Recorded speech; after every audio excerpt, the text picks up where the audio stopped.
Bonjour à tous et bienvenue sur Nature & Co, ce magazine environnemental qui vous est proposé par l'association Renatura Congo. Pour ce 26e numéro, j'ai le plaisir de vous recevoir ici au biocentre Marino Raimondi de Tandunboma, dans le district de Chiambansassi, à une cinquantaine de kilomètres de la ville de Pointe-Noire. C'est ici, en 2018, que la société Green Service s'est lancée dans la construction d'un site de land farming afin de traiter les déchets des industriels opérant en République du Congo. Nous allons maintenant partir à la découverte de ce site de traitement biologique des bouts de forage et autres déchets industriels afin d'en découvrir un petit peu plus sur cette initiative environnementale. Au travers de ce nouveau numéro, j'espère aussi, pourquoi pas, vous montrer l'importance de gérer efficacement ces déchets industriels et surtout limiter leur impact sur notre santé et l'environnement.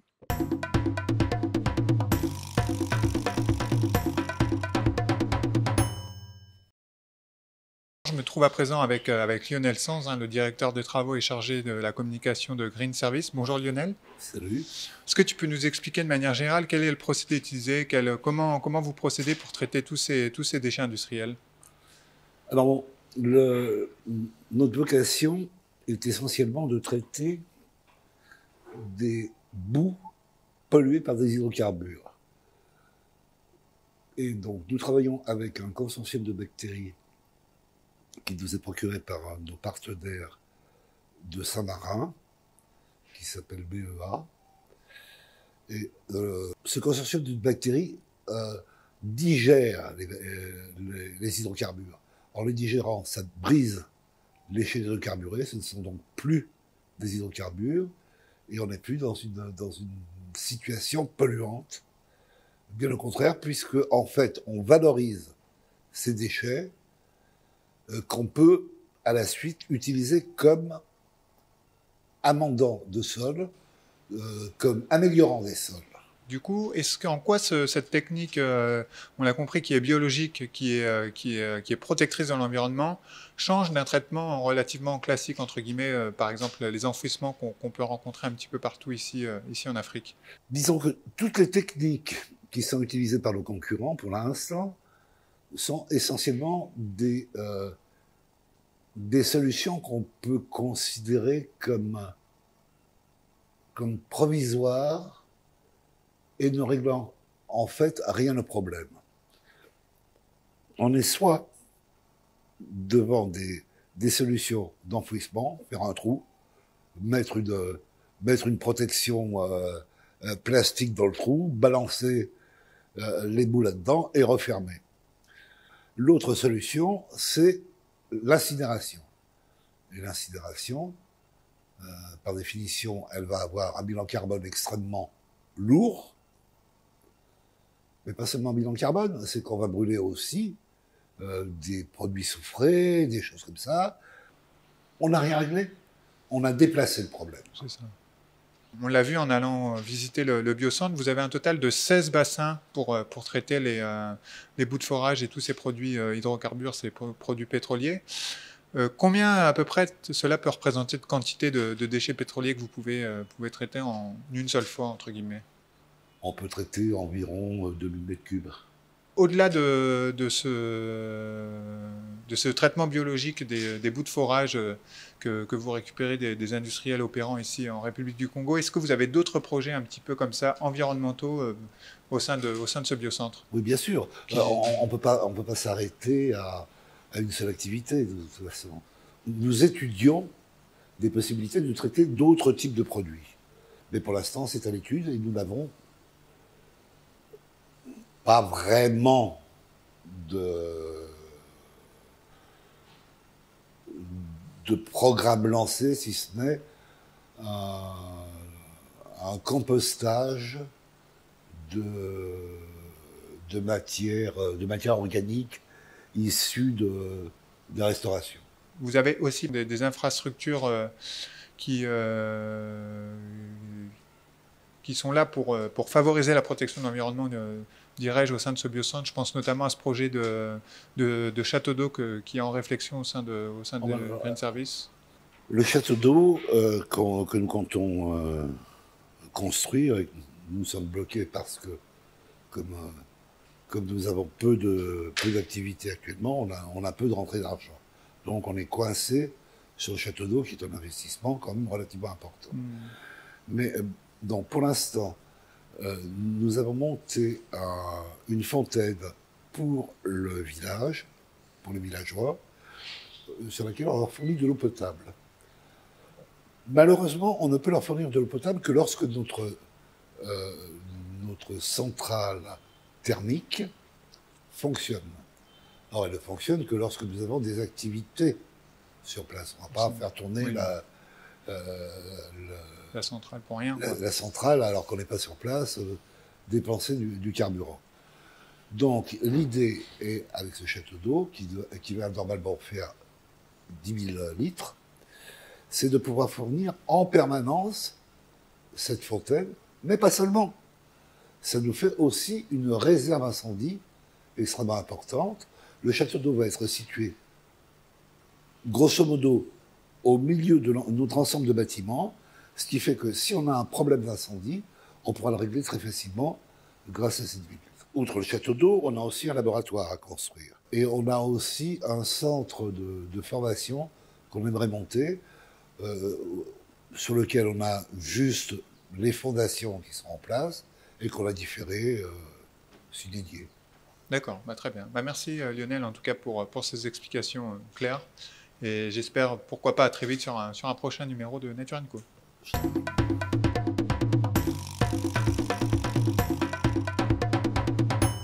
Je suis maintenant à présent avec Marcello Della Corte, un conseiller technique et commercial de la société Green Service. Bonjour Marcello. Bonjour à toi. Alors première question, est-ce que tu peux nous expliquer un peu ce que c'est la société Green Service? Voilà, Green Service est une société qui a été créée en 2013. Elle est des droits congolais. Il y a des associés qui sont italiens et des associés qui sont congolais. Et cette idée de fonder la société, de créer la société, vient surtout de mon collègue Marino et de moi-même. Tous les deux, nous avons évolué dans le secteur pétrolier, lui en tant qu'ingénieur, chimiste, et moi, j'ai un peu dévié de ma profession, en effet, qui était celle d'être agronome. Après avoir travaillé pendant de longues années dans les domaines pétroliers et de la chimie pétrolière, on a voulu revenir un peu sur nos pas et créer quelque chose qui puisse venir atténuer toutes les problématiques que nous avons rencontrées lors de l'exploitation des forages et de l'exploitation pétrolière. Et donc, l'idée, c'était comment contrecarrer la pollution venant de l'industrie pétrolière. Du coup, tu parlais que vous travaillez beaucoup avec différentes institutions de Saint-Marin sur le développement de ce projet de biocentre. Mais est-ce que vous avez d'autres partenaires qui vous accompagnent, alors que ce soit sur ce projet de biocentre, mais pourquoi pas d'autres activités de Green Service? Voilà, nous avons bénéficié depuis le départ de l'appui des institutions du Congo, en particulier du ministère de la Recherche scientifique et de l'innovation technologique, qui nous accompagne jusqu'à présent dans tous nos projets. Et en particulier, nous bénéficions de l'appui de l'Institut national de recherche en sciences exactes et naturelles, et on collabore avec l'Institut de recherche agronomique et forestière. Car dans son statut, Green Service a la protection de l'environnement, mais aussi la promotion de l'agriculture biologique. Donc, depuis plusieurs années, nous avons cette collaboration fructueuse avec ces instituts du ministère. D'accord, très bien, merci Marcello pour ces explications claires. Alors une autre question qui n'est pas forcément liée à celle que je viens de te poser, mais on a vu avec Lionel que les produits qui étaient traités dans le biocentre étaient ensuite réutilisés, pourquoi pas, parfois comme fertilisants. Une fois que nous savons que ces boues ne sont plus contaminées, on peut profiter pour les utiliser en tant qu'amendant agricole, c'est-à-dire dans les sols sablonneux qui sont aux alentours de notre zone et qui caractérisent la zone de Tandoumboma, on peut améliorer la structure physique des sols. Donc, d'une certaine façon, on améliore, comme tu venais de le dire aussi, la fertilisation. La fertilisation et puis la qualité du sol. La qualité du sol. Okay. Et donc, nous avons lancé un projet pilote pour planter et des palmiers à huile. Et cela a été fait en association avec la société Eni Congo. Et les résultats sont assez spectaculaires, et les plantes poussent assez bien. Et nous avons choisi les palmiers à huile parce qu'on a pensé que les gens savent déjà entretenir ces cultures. Ils savent déjà comment produire d'une façon traditionnelle l'huile. Et il y a aussi un marché local. Voilà un peu l'objectif de okay. Oui. Du coup, si j'ai bien compris, ces palmiers à huile qui sont vraiment juste à côté du biocentre de Tandun-Boma servent vraiment à la communauté et aux gens du village de Tandun-Boma? Voilà, c'est à eux et c'est une façon pour les pousser sur une économie alternative. Oui, c'est vraiment un projet communautaire. Mais en tout cas, merci Marcello pour ces échanges vraiment riches en explications et tout aussi intéressantes les unes que les autres. Et je voudrais, si vous me le permettez, faire une petite introduction. Nous sommes au Congo. Le Congo, c'est un pays qui nous a accueillis à bras ouverts.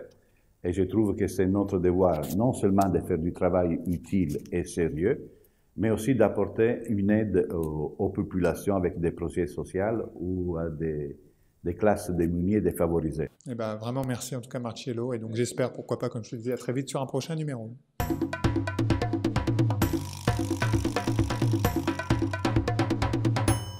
Pour terminer cette émission, je me trouve maintenant en compagnie de Sarah Delacorte. Bonjour Sarah. Bonjour. Alors du coup, en tant que responsable qualité au sein de la société Green Service, quel est l'intérêt d'avoir un responsable qualité dans ce genre de projet? Et Green Service, depuis 2019, est certifié ISO 9001, une certification de qualité.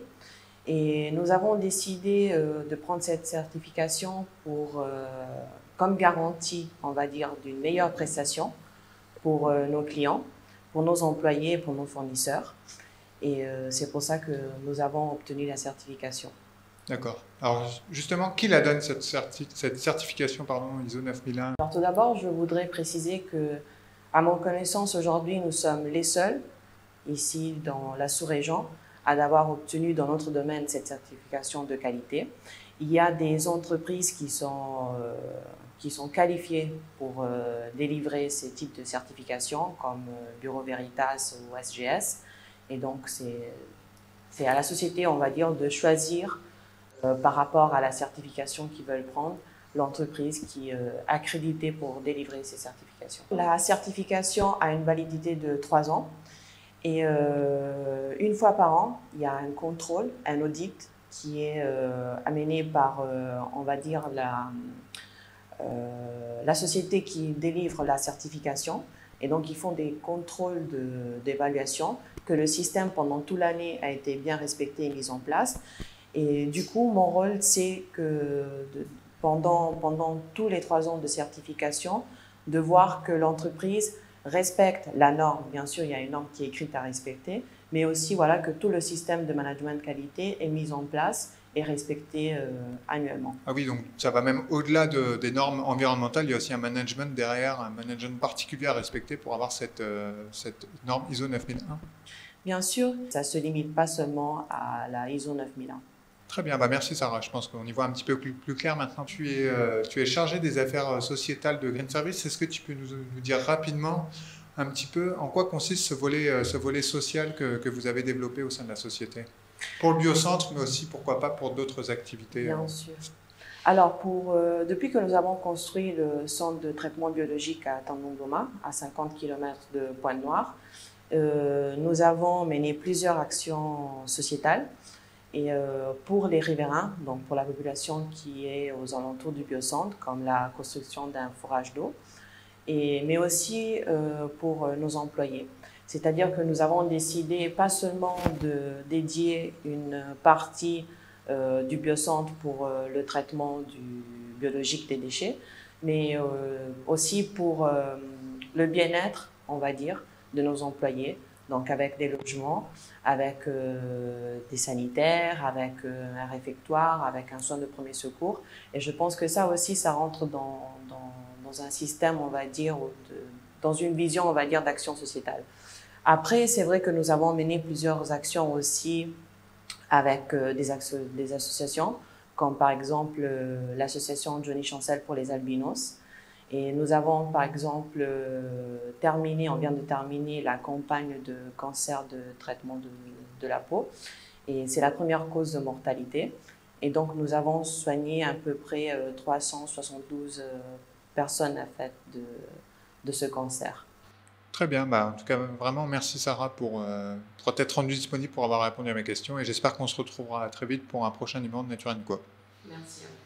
Voilà, ce 26e épisode de Nature & Co touche à présent à sa fin.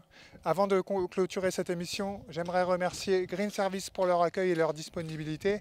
J'aimerais également remercier mes invités pour leur témoignage. Et surtout, n'oubliez pas, en phrase de conclusion, j'aimerais dire tout simplement que le déchet le plus simple à traiter est encore celui que l'on ne produit pas.